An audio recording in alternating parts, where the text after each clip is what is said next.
All right, and thank you all for being here today. We are talking about budgets, and without further ado, Tom, I will turn it over to you. Hello, I'm Tom Hall. I'm LUK's VP of Operations. I have been doing budgets since late 70s, early 80s on it. I was a clinician for a long time and didn't think I ever had to worry about budgets. Um, then a pair of things that happened that made me realize I did was the agency had some financial challenges and was going to lay off some clinicians. And I need to understand why. Then number two was I was asked to, which is how I got into management, was asked to temporarily cover LUK's residential programs. We had burned through two residential directors in 6 months, two long-term employees of the agency. And so I became a LUK's interim temporary residential director at the time. We didn't call it res at the time, but basically our congregate care living program for youth and young adults. And after about 2 weeks into the job, they came to me, management came to me, my boss came to me, Punky, and said, look, you're overspent and you're going to have to cut some staff. And I said to him, I am not cutting any staff until I understand why. And I'm not going to look into somebody's eyes and tell them they no longer have a job unless you can explain to me exactly why. And that means you better teach me everything you need to know about budgeting. So that's how I got interested in budgeting and learned budgeting because I wanted to be able to explain to people what the impact meant, what the budget numbers meant. I think of budgets as an equation. I think on the one side of the equation is revenue, on the other side of the equation is expenses. And I think that our job in creating budgets is to try to budget that amount. I don't know if any of you ever listened to people being interviewed who are songwriters, good songwriters. And there's always a question to a songwriter is, do you write the lyrics first and then find a melody to go along with your lyrics? Or do you write a melody? You have a melody in your head and then you write lyrics to it. And if the lyrics is the program and the melody is the budget, I am a melody writer. I think of budget. So as soon as Sandy or Phoebe identify a funding source, I immediately sit with that and say, okay, based on that much of money, based on what I'm hearing people roughly say, these are the kind of the things I think you can spend that money on. This is what I think that money will afford to do. So I always lead kind of with that. That's not what everybody does on it. And that's okay. You don't have to lead with that. You can lead with a program design and then try to develop a budget to go with the program design. I think it really is a chicken and the egg kind of thing on it. You are in a budget trying to create a roadmap. You're trying to say, this is what we want to do. This is our idea. And boy, that works so perfectly with the NPDI model. Here's an idea I have. Here's something I'd like to see. And then through a budgeting process, through a logic model process, you're trying to identify what you want for outputs and outcomes. You're trying to identify what kind of resources you think you're going to need in order to hit that outcomes and outputs to meet that program model that you've done to meet a community need. And then that last step is you're then trying to figure out, okay, in order to meet that community need with this model, using these resources to get these outputs and outcomes, this is what it's going to cost us. And that's what the budgeting process is. The budgeting process is really trying to, the end of that, the caboose, if you will, trying to figure out, based on your logic model, what your goals are, what your intent is, what your plan is, how do we then try to afford to do it? Now, oftentimes it's we don't have enough money to meet those outcomes and outputs, and we've got to go back and make some adjustments. Or the resources, we have too many resources, or maybe we're too ambitious, and we're going to have to, based on the dollar amounts lower, we're going to have to lower some of our expectations. So there's always some mixing and matching. Using that roadmap analogy, there's a road closed, a closure, and we've got to take a bit of a long way around to try to get back on track on it. And sometimes that's what our budgeting process is. What our job in administration and helping directors is take those individual budgets that get designed in the program development process, individual program grants, and then start to put that together into components, and then put those components back in the divisions, and then put those divisions back into an agency budget. That's what we do. We try to make all of those pieces fit together and work together on it. There's economies of scale. LUK does not have a single program, not a single service in the agency that would be a standalone agency on its own. Everything we have is interdependent with each other. And so all of our services, sometimes there's economies of scale. You've got a case management for school intervention, and you've got a case management structure for community services in our CES, like we do with our school programs and a program like PATH or a program like the old program REACH. And we're taking those models, which are a little different from each other, but they have some commonalities, and that commonality happens to be case management, working with that at-risk youth, and starting to put those together to get some economies of scale and be able to, for instance, afford a supervisor or a coordinator or assistant director or director. So we start to put all of those together. The last thing I'd say about it before we jump right in is it's not magic. It really isn't. It's roll up your sleeves, get a little dirty with it. There's nothing in our budgets that are magical. You as a direct service or support staff or whatever your role in the agency have an absolute right to know how we develop our budgets and how we do. Sorry, I have to click my okay. How we have to develop our budgets, what funds your position. When they say we have too many resources or we don't have enough resources, you have absolutely every right to ask that. You'll all get a message soon from Beth about Ask the Manager, which is that we're learning after our VEI or DEI officers, and our management team is setting up office hours that people can stop by and say, and that's one of the ones I hope you do, stop by and say, how come our budget is this tight, or how come we don't have enough money to do this, or how come we gave too much money back last year? You have a right to ask those questions on it. You should ask those questions on it. Admin, the Bridgets and the Sandys and the Kelseys of the world are very open to holding those conversations. In fact, they like having those conversations. So if you think you've got a community need, you got a program model to address that community need, you've identified some outputs and outcomes to meet that community need, you're now identifying the resources that you want in order to implement that service. Again, think NPDI. Now, what is it going to cost you to do that? So I'm going to start showing you some budget models we're going to use, and I think you're going to use the same budget structure you used last time. It's a very simple budget model. It's taken off after our federal Health and Human Services, HHS FISB grants. It's the categories they use. We use something very similar. It's a little bit of a alternative to it, but it's pretty close. It's pretty close to that model. All right. Okay, and of course, it did not pop up. Why did you not pop up? There we go.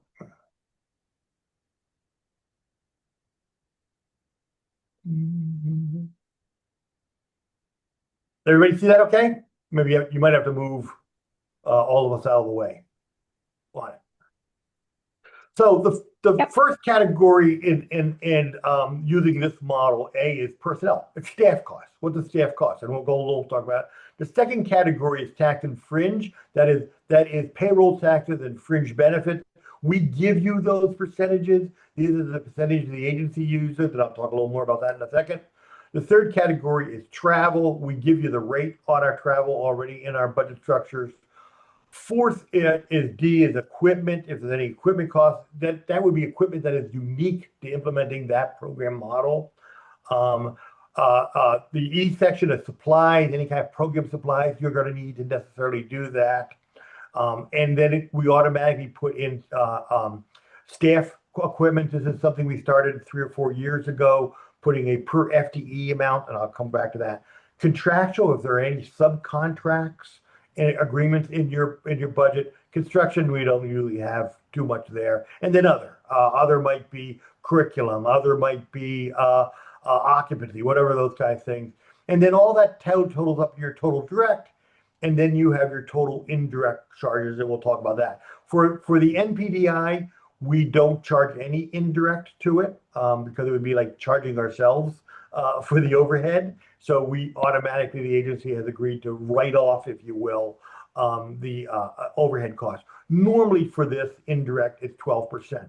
Indirect includes things like human resources, executive, finance, billing, audit, all those things that are necessary to run the organization that are behind the scenes.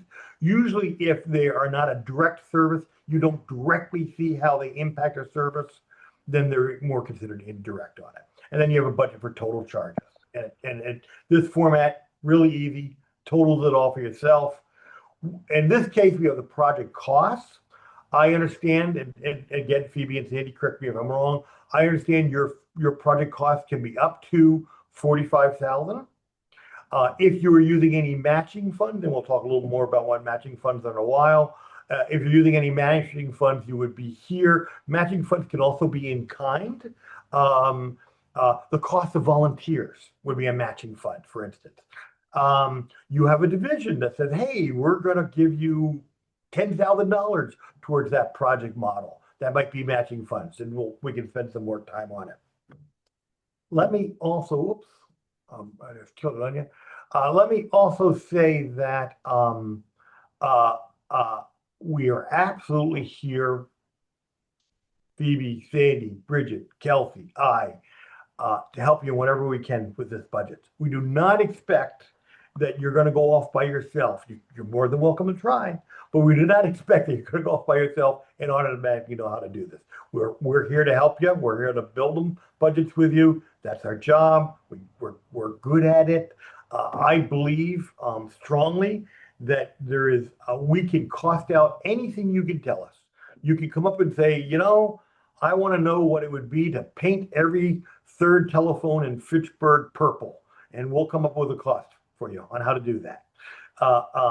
That's our job, to try to figure those kinds of things out. So at any point in your process, if any of you decide to do NPDI, please don't think you have to do that in isolation. Our job is to help support you in that. So back to the budget. All right, so first thing that I mentioned earlier is personnel.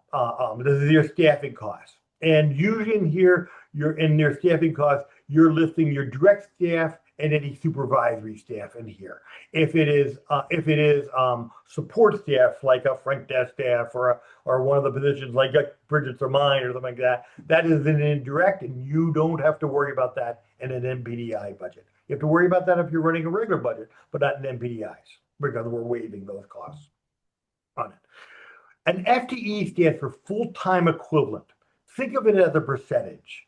A full-time employee at LUK is a 40-hour-a-week employee, 52 weeks a year, which equals 2,080 hours. That's a full-time position. So if you have a person working full-time and they're doing 100% of productivity, or meaning that they take no time off, they have no vacation, they have no sick, they would provide 2,080 hours of service. We all know that's not realistic. So we build in what is realistic out of that amount of hours for a person to provide the actual service. In the case of our standard outpatient clinicians for us, we think that's about 24 hours a week. So out of that 24, we think about 60% of their time, out of that 40 hours, that 60% of their time, 24 hours should be direct client related time. So their productivity would be 40%, 60%. Why that's important is because that generates your revenue. So why you want to pay attention to how much a person can do, and what I talked about earlier, how many resources you need to make the outcome, to meet your outcomes, your outputs, because you need to do it. Let's say, for instance, you want to serve 100 families, all right? And you think that each full-time staff person can do about 10 families, all right? Well, then you would know that if you want to serve 100 families at any one time, each staff person can see about 10 families, then you know you need 10 FTEs, 10 full-time equivalents in order to be able to serve that. That's with each of those families. You use that 60% productivity. That's with each one of those families getting about 2.4 hours of service a week. 2.4 hours of service a week times 10 clients is 24 hours a week of direct service or client-related services. Could be collateral time too on it. So FTEs are really important for us because we're trying to figure out what percentage we need of a position or positions in order to get those outputs and outcomes you need that you want to get. So it's a percentage. 1.0 would be 40 hours a week. By the way, if there are things popping up in comments, in chat, will people flag them for me? Yep. So far, folks are just adding like some background or noting like 1 FTE is 2080 hours. So yep, we're all good. Yep, cool. All right. So 1 FTE would be 40 hours a week, 80 hours a pay period, 2,080 hours a year. All right. A 0.5 would be half of that, 20 hours a week, 40 hours a pay period, 1,040 hours a year. So you're trying to figure out a percentage. If you had a 0.25 of an FTE, that would be 10 hours a week kind of thing. So you can see that's proportional, and that's how you figure. And so what you're trying to figure out is you figure out your annual salary of that position, multiply it by the FTEs, and that'll give you your cost of that position. So let's say, for instance, we have a position that is $50,000. All right. So we're gonna just for a second put over here. All right, we know that salary for this position is 50,000. We know we want a 0.4 of a position. We want about 60, what's that, 24-ish, 20-ish, 16-ish, 16 hours a week of that position. Here, it would be the salary times the FTEs is going to cost us $20,000 for that 0.4 FTE.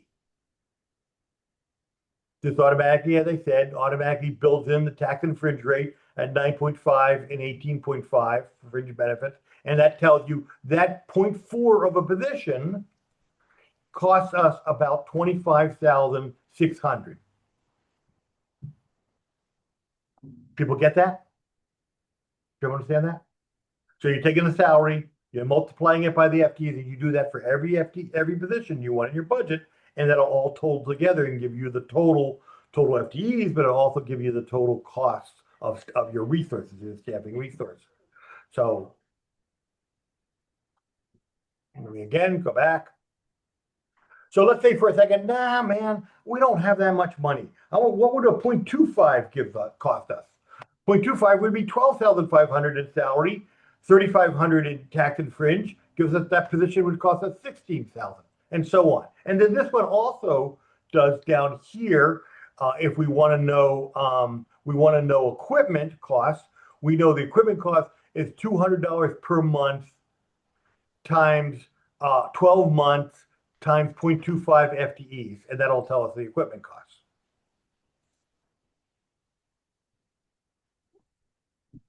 And you do that for all of your positions that you would want to have in there. So same way with mileage. Let's say we want to know on our mileage, we want to know how many miles. We think that the average full-time position is going to be about 50 miles a week. All right. So a full-time position is 50 miles a week. We would do 50 miles a week times rate time which we sorry.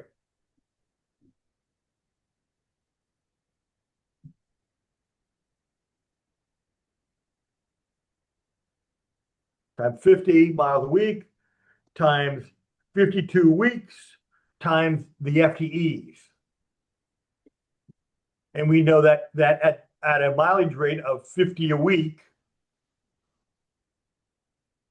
times 52 weeks at 0.585, that would be $380 for for that 0.25. Now, watch what happens when we change this. If we go back and let's make it a half position, a 0.5, it automatically updates your mileage. Same way with equipment down here. We know that equipment is 200 a month times 12 months times the FTEs. We know the equipment for that position is mobile equipment, your laptop, your cell phone, access to CareLogic, any of those kinds of things is costing about $1,200 per month on a 0.5. We made that a 1.0. It adjusts all those numbers. Adjusts your tax and fringe, adjusts your mileage, adjusts your equipment costs. What kind of questions do you have so far?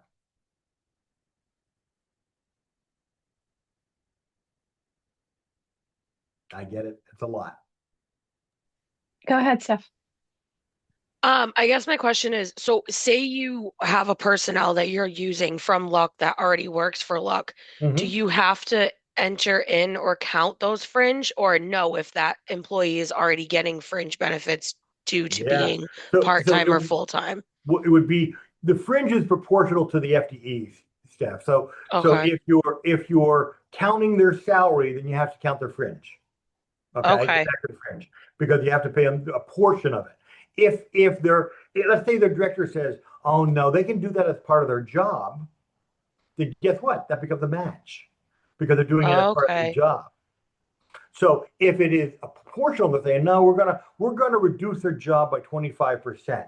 All right. So that 25% of their time can be in this project alone, then this project would cover 0.25 of their job, and their regular position, the regular funding would cover the other 0.75 of their job. Okay, that makes sense. Perfect. Thank you. If the program is giving some time, then it would be the match. If you're expected in your budget to cover that time, then it's the program costs.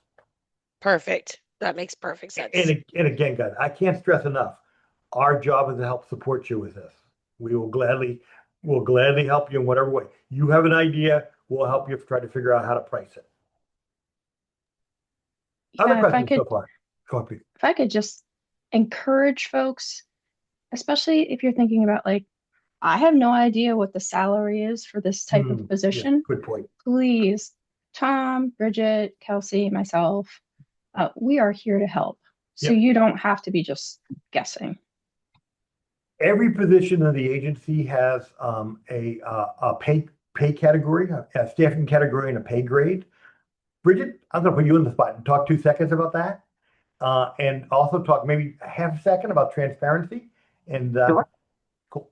Yeah.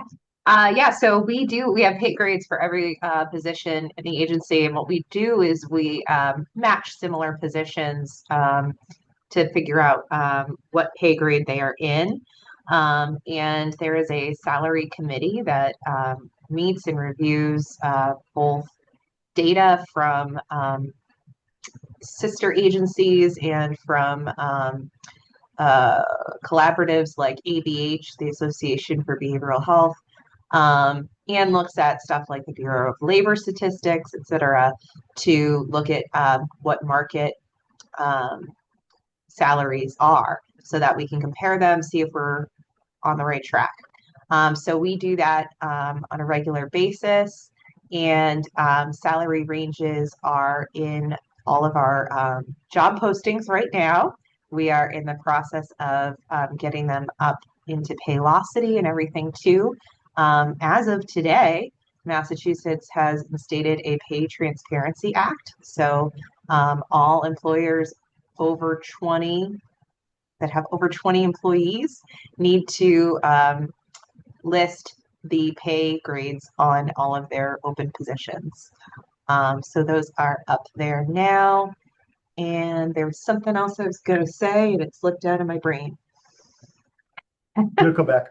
Yeah.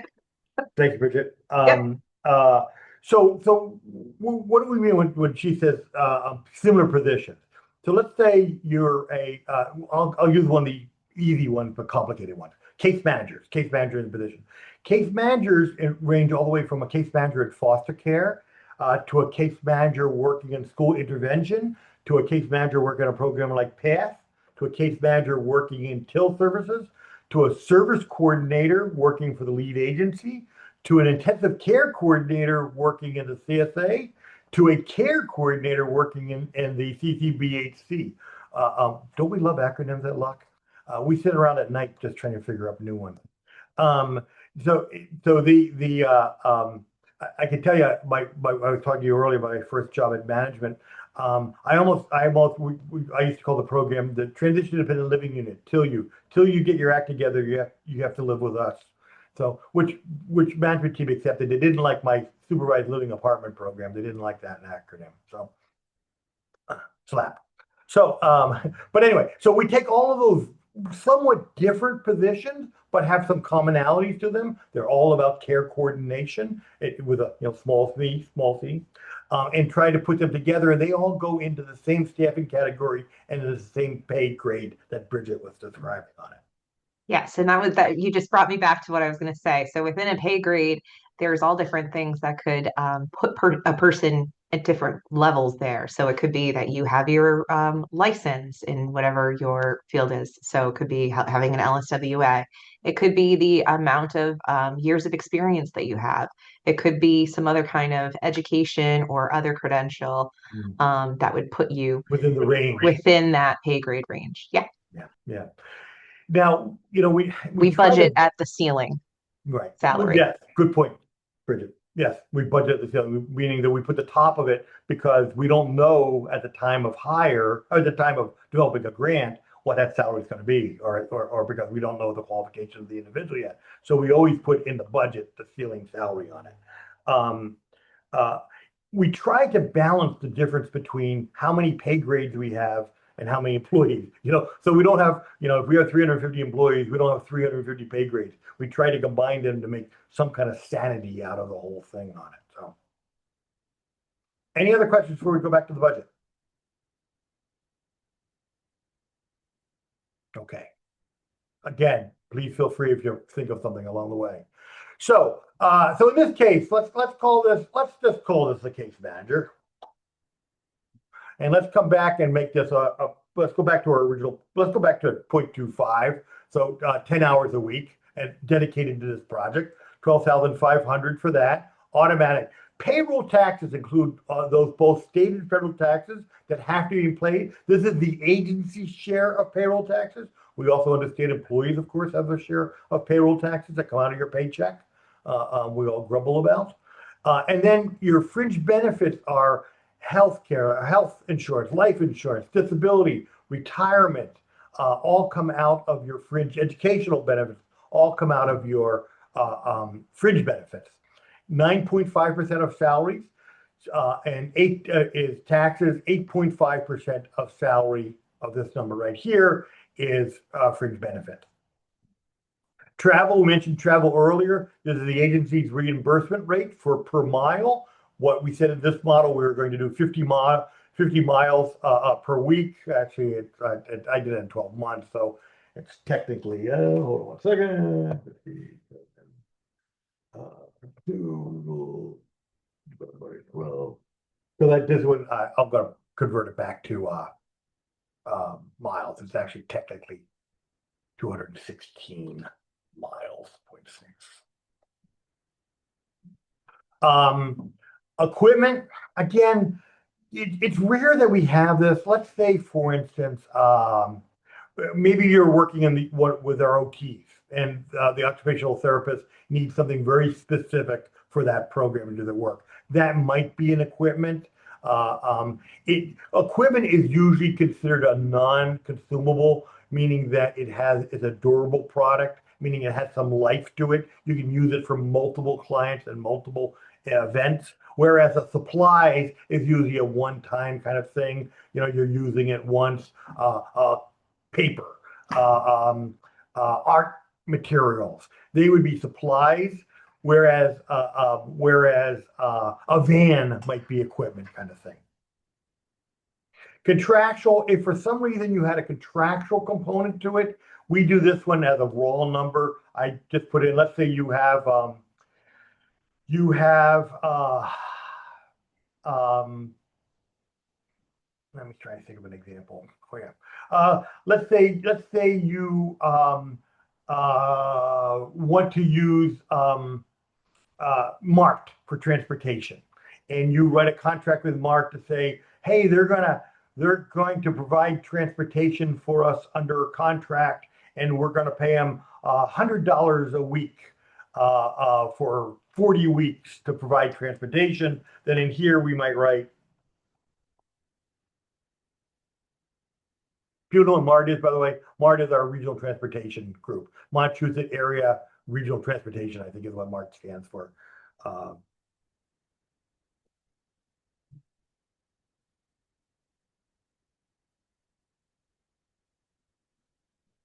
And it's for renting a bus from them. So, so here we would do, if I put a real number in there. So here we would do $100 a week times 40 weeks. That would be 4,000. People with me so far? Construction. Again, it's going to be very, very, very, very rare that you have construction. Sandy and Phoebe and I may work on a grant every other year that might have construction. We just get some with our renovations to our waiting area.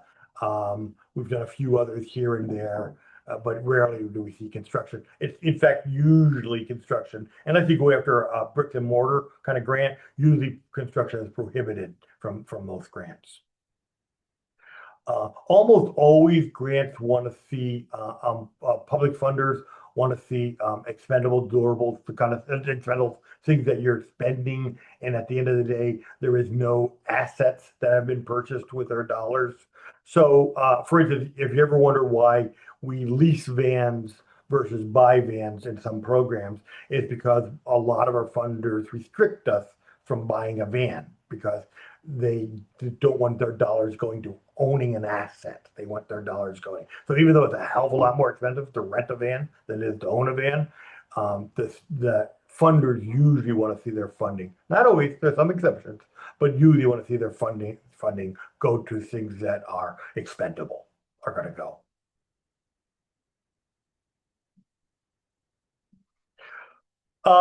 And then other, let's see, you know, maybe this is training.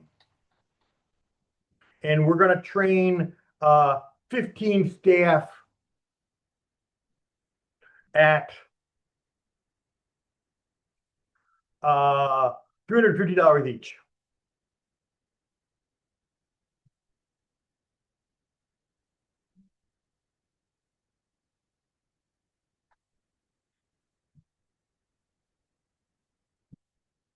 And that's going to give us our cost of training. Or again, supplies, any outreach materials, those kind of things. This is kind of be for some other, for those things that are not supply related or not equipment related, but maybe have some other costs associated. Maybe it is admission tickets that you're talking about. You want to get passes to the Y or those kind of things on it. So all of that totals up to your direct care. And then usually if this was the agency's budget and we were submitting it to a funder and we were allowed to, and there's all kinds of restrictions about overhead, we would normally put a 12% charge in there, and you can see that automatically did the 12% charge. That's our indirect costs. Again, includes human resources, executive, operations, administrative support, front desk, bookkeeping, accounting, audit, all of those administrative costs that are spread across the whole agency on it.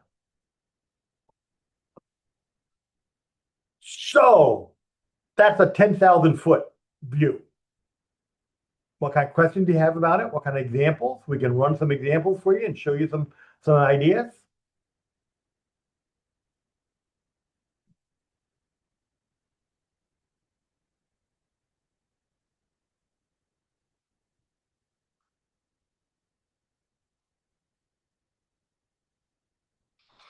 Can't break this form as long as you save as.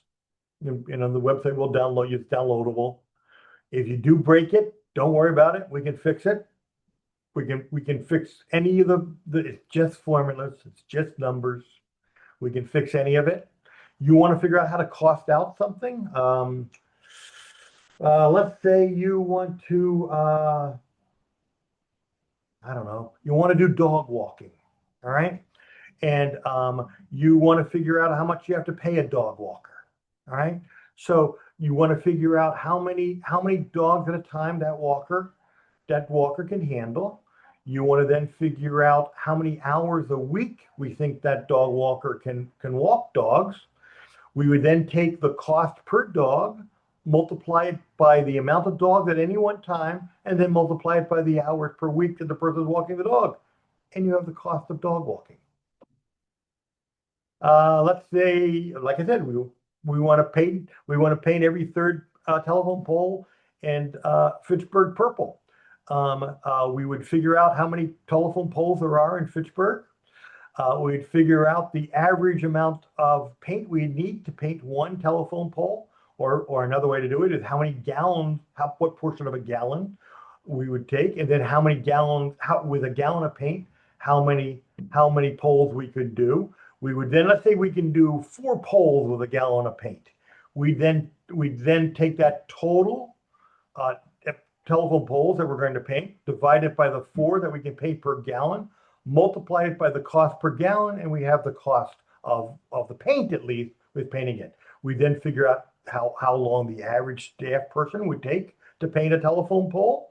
We multiply that by the total telephone poles that time, and then we multiply that by their rate, their salary, their hourly rate. Give me another example.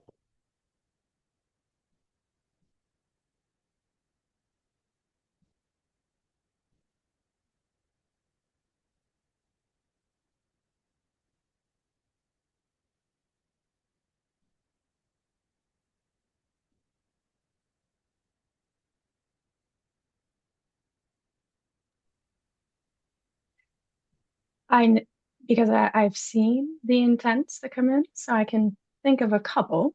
Okay, please. So if we had, let's just say we wanted to distribute the lock boxes for medication. Okay. All right.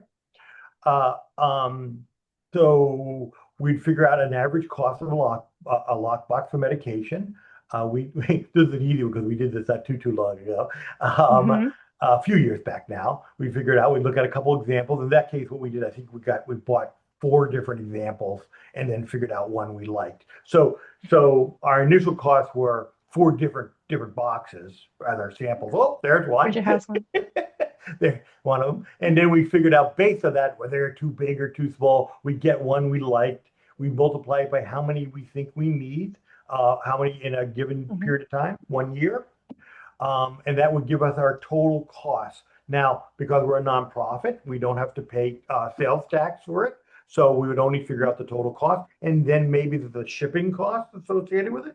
Maybe we want something imprinted on it. This is something that Bridget and her team does all the time. So they would figure out the cost of if we want it labeled with, LUK's logo, and we put that on there. And we figure the cost of that out. It comes up to that per cost box.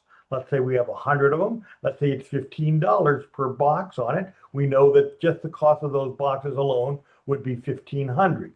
Then we would decide whether we're using existing staff time or not. Let's say it is, let's say we are not going to use existing. If it's existing staff time, we would show that as a match. Every case manager or every RFRS is going to take it out to a foster home, for instance. All right, and that would show up as a match. The form is about the same whether it's a match or direct. Let's say on average we decide taking the lock box, medication box to a foster home, and I'm just using foster homes. Let's say it's to a foster home, and let's say on average it's 2 hours. All right, we know that we have 100 boxes times 2 hours each. We know that's $200. All right. To 200 hours. 200 hours. So 200 hours times the average hourly rate of that employee tells you the cost of it. We also know that 200 divided by that number I gave you before, 2,080, which is the average hours for a full-time employee, the hours for all that is 0.096. I think you can call that 0.1, 0.096 of an FTE, 200 hours a week, 200 hours of time, total time out of the year. So if it was, you might show in your budget the cost of the lock boxes and the cost of the staff time. It would automatically fill in the fringe tax, payroll taxes and fringe benefits. If you think there's mileage in there, we put in the average one is going to be, I don't know, 20 miles. We do 20 miles times 100 miles times the average reimbursement rate of 0.585, and that'll give us our mileage costs. Yeah, thanks, Tom. I think and that was the cost of the equipment, the cost of the personnel, the total that would be the cost of that project. That was a great example to think about. Like, if you are purchasing things, they're not just like standalone. There's a bunch of different pieces that are connected to it, or the staff resources and mileage and things like that let's say you decide that you don't want to have a staff person delivered by him. You want to mail them to each further. Well, then you'd work with the admin to get the cost of what it's going to cost for postage to mail each one of those. You would also include some staff time to package each one of those things into and get them down to the UPS or post office or wherever you're shipping them out of, and you'd figure that's staff time to take care of that. Believe it or not, it might be as expensive, if not more expensive, staff time to get them ready to mail and get them down to be mailed than it would be if they hand deliver them. So, sorry. Big time. Yeah. I was just going to say, if you do need pricing on something for your application, let me know, because we can sometimes get special deals, especially if we're getting something in bulk. We have some different retailers that we can work with. So if folks have anything kind of purchasing, admin-y, let me know. Let me give you another example of one. You've just all been requested to help give to the annual Thanksgiving drive. All right. And you saw Beth put out to say, well, look, for the condiments, the fixings, it's about $20, $25 per. How many are we doing, Bridget? Do you know how many turkeys we're doing? Anyone know? 50? 50? I think. All right. So let's take 25 times 50. That's $1,250 for that we're going to spend on the stuffing and the gravy and the cranberry sauce. And that should be it. That should be are we a canned or are we a jelly cranberry sauce? That should be one. And so we know it's 25 the cost of it. We know that we have some costs for the turkeys.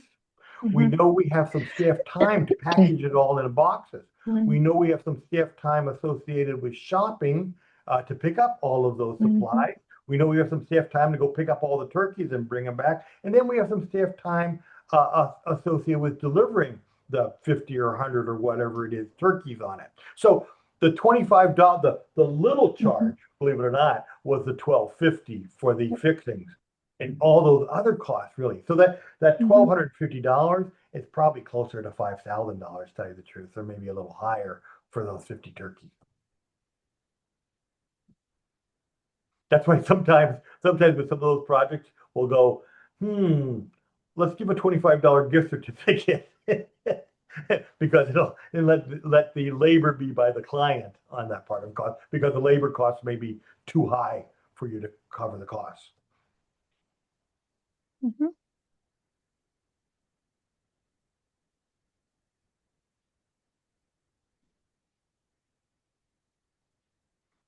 Questions? Comments? I have a question, Tom. Please, Jeff. What would we do? So say we have a budget in place, or, we create the budget, gets approved, all that stuff. And what if we find that we need to make changes to it? So say we have, staff, budgeted and the position's vacant for however long. or maybe our program supplies we underestimated or anything like that. How would we go about changes? Sure, and it happens constantly. So, when I say that a budget is a roadmap, it is a moment in time roadmap. And there's road closures, there's constructions, we decided to stop and see the second largest ball of string on the way, and so we're going to take a detour. There's all kinds of things that happen in that process. That happens constantly, Jessica. I mean, it rarely does a budget submitted as part of a grant look like it at the end on it. We make adjustments on it. Now, if they're big, huge adjustments, and usually most funders have some conditions around this. If for instance, a lot of funders will say anything that's greater than 25% line item change, you have to submit an amendment to the funding on it. In your cases, I think with the NPDI examples, I think they're, for the most part, I think they're mostly not radical changes going to be on it. But let's say, we're ordering, this just happened. We ordered, we need 20 more laptops. Even though we just did 70, we needed another 20. So we just ordered another 20. Well, we didn't get it approved quite quick enough. And lo and behold, when we went to order, tariffs had impacted the cost of average, and the average laptop went from our 20, whatever it was, about $1,200 a piece. They went to about $250 additional. They went to $1,450. So 1,200 times 20 now is $1,450 times 20. If there's no extra money, then we have to figure out what we can cut in order to do that. You mentioned open positions. Oftentimes that's what happens. We have to adjust that open position. Or sometimes a position's been open long enough, and I think this is in one of the budgets you guys are working right now, for instance, the past budget, where we're saying, look, we're so underspent because of it, we're now going to overstaff. And we're going to, rather than have one case manager, we're going to have two case managers in order to try to catch up with our spending on that. It happens all the time. You should never be nervous about it, because it's what we do. And in the case of NPDI, you'll be working closely with program development.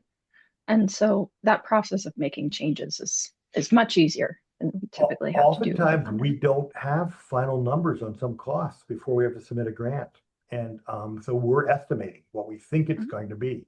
We think it's going to cost us this based on our best guess, but we haven't gotten a final quote, or we haven't gotten a final number. And so we're going to give it out, and we may have to make some adjustments afterwards on that process. Again, usually if it's greater than 25%, in the case of a grant, we'll have to put a formal request in. Some funders are even more restrictive than that. Almost anything that you want to make adjustment on, especially between line items, you have to make it on it. Others are much more relaxed about it. Does that answer your question, Jessica? I think it does. Yeah. No, that's cool to know. Thank you. That's a good question. We do it constantly. It happens all the time. Budgets are a moment in time. That moment you submit the grant and it's out of date. Now look at grants that go. LUK does for what, the past 12 years. We've done an annual salary adjustment. Think about what company has done and has committed to an annual salary adjustment every year, a raise every year for the past 12 years. LUK hasn't missed a year in doing it. And so if we have a federal grant, our annual salary adjustment kicks in on July 1. We have a federal grant that kicks in on October 1. By that next July 1, the salaries we put in that grant are already out of whack. They're already out of whack for that last 3 months because of the overlap between the federal year and the agency's fiscal year. So we're always making those adjustments. Oftentimes what we'll do, if we have a multi-year grant, we'll take a position in there that we intentionally will decrease over time, because a lot of grants are fixed levels. What you're going to get on year 1 and what you're going to get on year 5 are the same exact dollars. So your costs are going to go up. Sadie and I were just looking at, for the MOVA, we got in, what year did I say? In 2006? 2006, we got $65,000 from them, right? Well, it's pretty good in 2006. In order to provide the same level of service, because of the consumer price index changes from 2006 to current, we would need $105,000 just to cover the same costs that we covered back in 2006. That's, compounded interest, compounded inflation on it. So we're always having to do it. So what we'll do sometimes is have a position that we will slowly reduce over time in order to try to cover the costs of increases in other places. We'll oftentimes do that with leadership positions. So sometimes if, we'll put in a CES, we'll put a little extra of Sean's time in there, a little extra of Cassie's time in there with the intent that we're going to reduce it over time to make up the difference as costs increase over time. Does this sound like so much fun? You all want to change your jobs and join us in budgeting? Oh, Phoebe's with us. Good, baby. Yeah. Well, again, we're out of time, but I will say again for the 100th time, we're here to help. That's our job.